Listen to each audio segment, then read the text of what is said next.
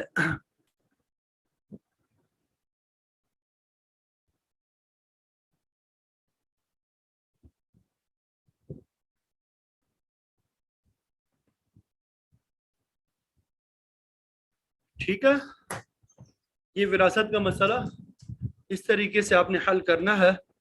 امید کرتا ہوں کہ سمجھ آ گئی ہوگی۔ اب آج ہم انشاءاللہ فنڈ کے حوالے سے کچھ پڑھیں گے، جو مختلف فنڈز ہے اس حوالے سے ہم پڑھیں گے، اور پھر اس کے بعد آپ کی جو سوالات ہیں ان کے جوابات انشاءاللہ وہ دیے جائیں گے۔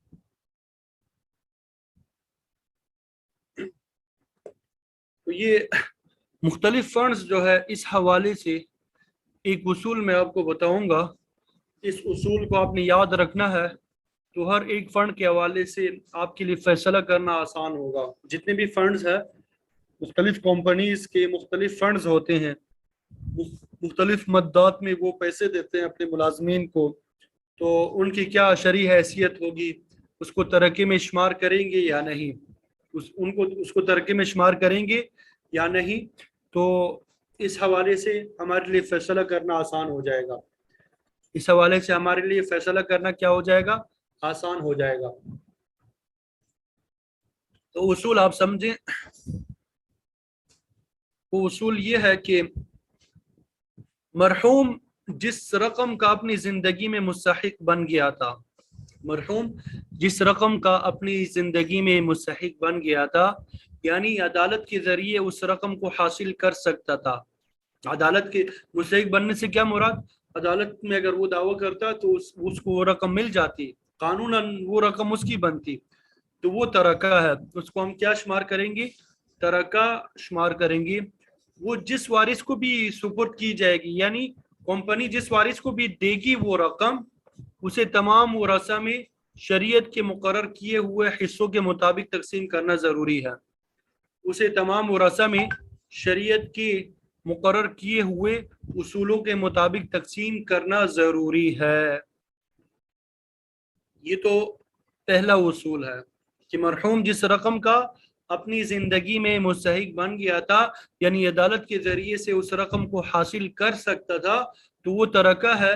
جس وارث کو بھی وہ رقم دی جائے گی اس پہ لازم ہے کہ تمام ورثہ میں ان کے شرعی حصوں کے مطابق وہ تقسیم کرے۔ اور جس رقم کا مرحوم اپنی زندگی میں مستحق نہیں بنا تھا، جس رقم کا مرحوم اپنی زندگی میں مستحق نہیں بنا تھا، وہ ادارے کی طرف سے عطیہ یعنی ہدیہ ہوتا ہے۔ وہ ادارے کی طرف سے کیا ہوتا ہے؟ ہدیہ ہوتا ہے، عطیہ ہوتا ہے۔ اس بارے میں ادارے کے اصول اور ضوابط کو دیکھنا ضروری ہوتا ہے۔ اس بارے میں ادارے کے اصول اور ضوابط کو دیکھنا ضروری ہوتا ہے۔